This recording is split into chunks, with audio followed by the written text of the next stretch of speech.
Oi, tudo bem com vocês? Aqui é o professor Marcelo e hoje teremos mais uma aula de matemática com o tema Conjunto dos números racionais. A aula de hoje vai ser uma revisão para que a gente possa relembrar o conceito de conjunto. Na próxima semana, nós começaremos as operações com números racionais, tá bom? Então, vamos lá. Revisão dos conjuntos numéricos. Então, o primeiro conjunto que eu tenho é o conjunto dos números naturais, representado pela letra N. E eles surgiram com a necessidade de nós contarmos objetos, coisas, animais e etc. Então, o conjunto dos números naturais iniciam pelo 0, 1, 2, 3, 4, 5, 6, 7. Esses pontinhos são referentes a uma continuidade. Então, eu tenho 100, 1000, 1 milhão. Os conjuntos dos números naturais são infinitos, tá bom? Aí depois eu tenho o conjunto dos números inteiros, representado pela letra Z. E eles surgiram com a necessidade das operações de crédito e débito, tá? Então, veja bem, eles iniciam pelos números negativos, que são infinitos, tá? E seguem pelos números positivos, que também são infinitos, tá? Então, o conjunto dos números naturais está dentro do conjunto dos números inteiros. Então, menos 7, menos 6, 5, menos 4, menos 3, menos 2, menos 1, 0, 1, 2, 3, 4, 5, 6 são exemplos aí de números inteiros, tá? Eles são infinitos tanto para o lado negativo quanto para o lado positivo. Aí eu tenho o conjunto dos números racionais. Esse conjunto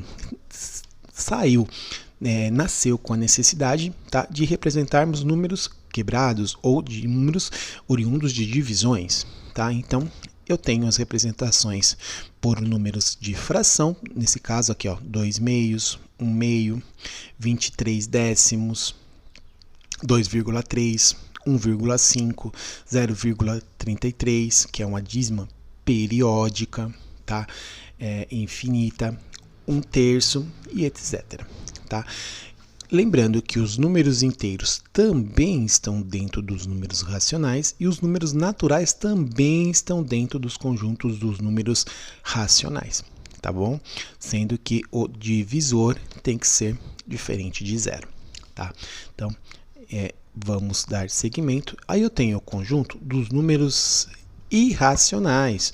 Os conjuntos dos números irracionais, eles são formados por aqueles números, eles nasceram com a necessidade de representar números que têm uma dízima infinita, não exata. Vamos ver alguns exemplos. A raiz de 2. A raiz de 2 é aproximadamente 1,41. E a raiz de 3 é aproximadamente 1,73. E π representa 3,14. E também eu tenho um número aqui, o número de ouro, né, que representa a perfeição da natureza. E também o número de Euler, aí, né, o E, que representa um dado de logaritmo. Tá bom? Então, esses são exemplos de conjuntos irracionais. Esse conjunto de números irracionais não faz parte dos conjuntos dos números racionais, tá? Então ele está fora desse conjunto. E para abranger tudo, eu tenho os números dos números reais. Os números reais são formados pelos conjuntos naturais, pelos conjuntos dos números inteiros, pelos racionais e pelos os irracionais. Eu também tenho o conjunto dos números complexos, tá? Mas não vamos estudar ele nesse momento, tá? Então eu consigo representar isso de uma forma visual. Então, os números naturais estão dentro dos números inteiros, que estão dentro dos números aqui, dos números racionais, tá? Os números reais está fora, tá? Mas ele está dentro dos números reais, tá bom? Então, só relembrando aí, faça as anotações, anote suas dúvidas e entre em contato comigo caso as tenham, tá bom? Então, vamos dar aqui seguimento. Só para quem é curioso e quer pesquisar mais sobre o assunto, tá?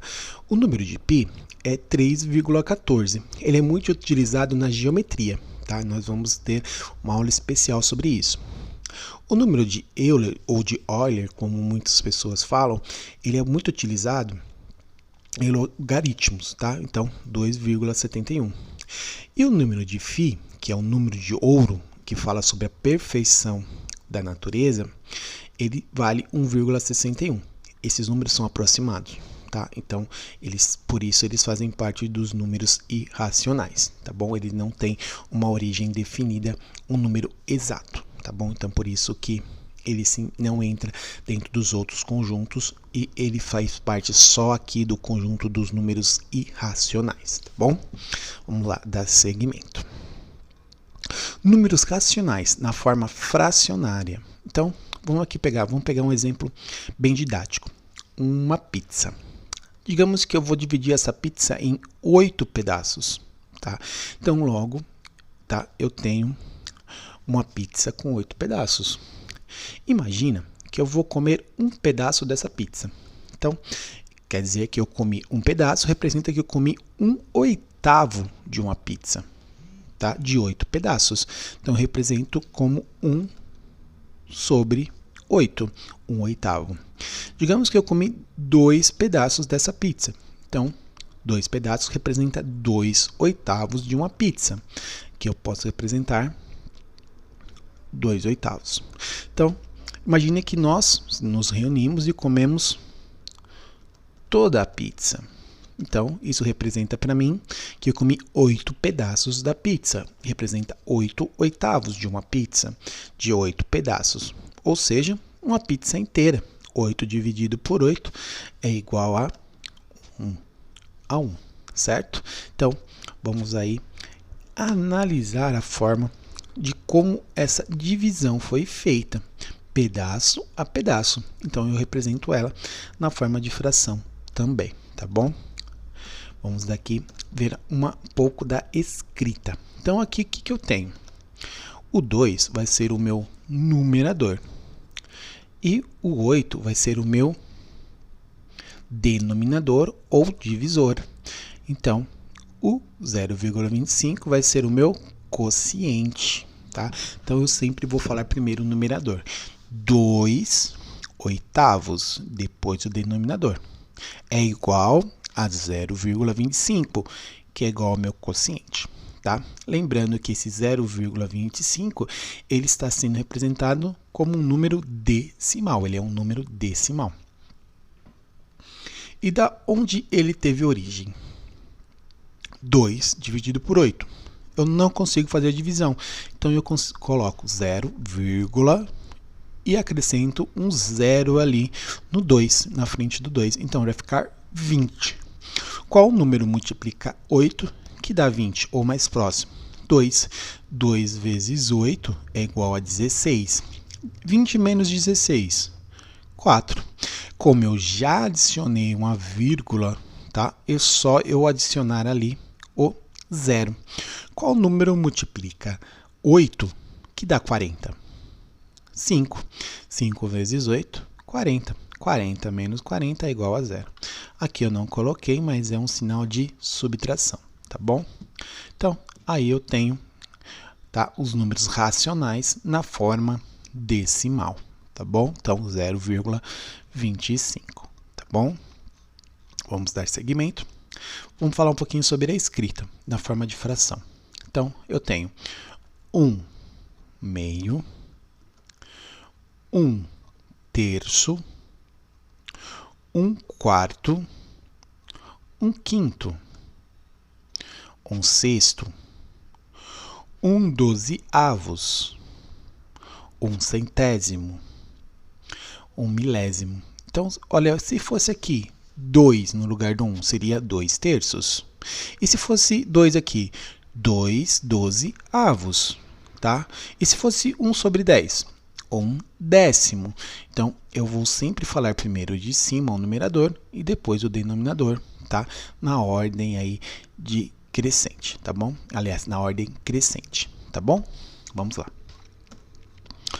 Todo número natural, n, é racional. Então, vamos analisar. 8 dividido por 1 é igual a 8. Ou, simplesmente 8, tá? Então, se eu colocar 1 aqui embaixo, não vai mudar a propriedade, não vai mudar o número, então ele vai ser 8, tá? Então, esse denominador aqui, ó, tem que ser, o divisor, tem que ser diferente de 0. E todo número inteiro também é racional, tá? Lembrando que o denominador e o divisor tem que ser diferente de 0. Menos 8 dividido por 1 é igual a menos 8, tá bom? Então, menos 8 representado na forma sozinha ali, que todo número é dividido por 1 é igual a ele mesmo, tá bom? Vamos ver aqui os números racionais na reta numérica. Então, ó, vamos ver. Eu tenho menos 3 e 3. Na reta numérica, vindo ali dos números inteiros e dos números naturais, tá? O menos 3 é oposto ao 3 e o 3 é oposto ao menos 3, tá? Mas eu também consigo representar essa reta numérica na forma decimal, tá bom? Então, eu tenho ali, ó, 0,2,5, menos 2, menos aqui está errado, esse sinalzinho ele é negativo, menos 1,5, menos 1, menos meio, 0, mais meio, mais 1, mais 1,5, mais 2, mais 2,5. Então, se eu for analisar aqui os opostos, ó, o que eu vou ter? Menos 1,5 é oposto a 1,5 positivo. E 1,5 positivo é igual a oposto a 1,5 negativo. Tá bom? Então, eu tenho como representar isso. A sua régua, a régua escolar, é representada na forma decimal. Tá bom? Se você analisar aí, você vai ver que cada tracinho entre os números, eles formam 0,1 até formar um inteiro.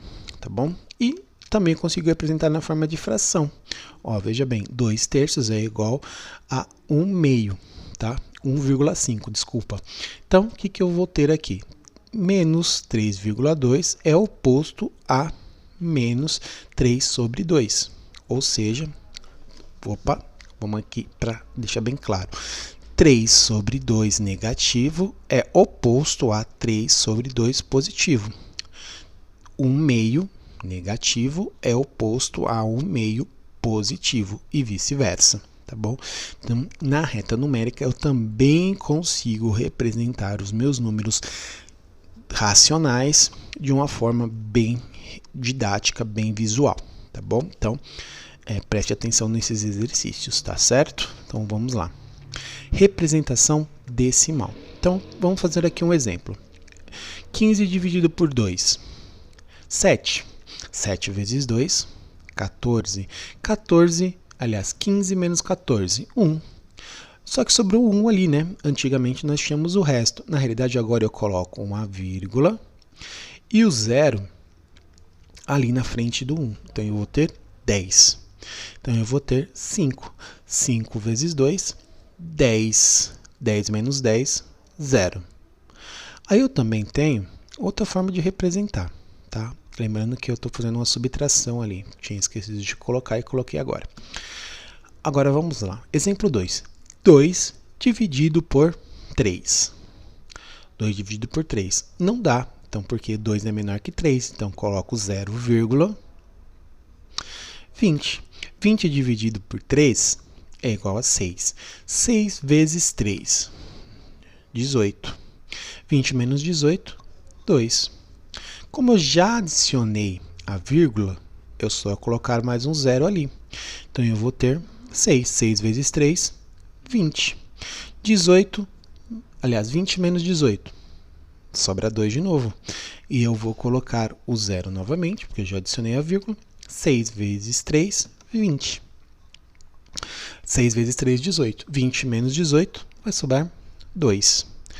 Veja bem, ele vai ser 2, 2, 2, 2. Isso vai gerar para mim uma dízima periódica com um número infinito de 6. Tá? Então, sempre que eu tenho essa representação, eu falo dessa forma.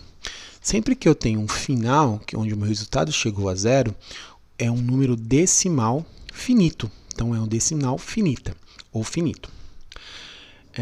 Aqui, 0,666 é uma dízima periódica, é um número que não tem fim, tá? Então isso aqui é um decimal infinito, tá bom? Vamos agora encerrar a nossa aula de hoje, tá? Então vamos dar alguns avisos. Realize os exercícios propostos e, caso tenha alguma dúvida, entre em contato nos canais, né? Aliás, os canais de acesso ao professor. Não fique com dúvidas, entre sempre em contato comigo, tá bom? E só relembrando que meus alunos são incríveis e especiais. Estamos juntos nessa empreitada pela educação, tá? E firmes pelo conhecimento. Muito obrigado. Até a próxima aula. Até a semana que vem. Tchau, tchau.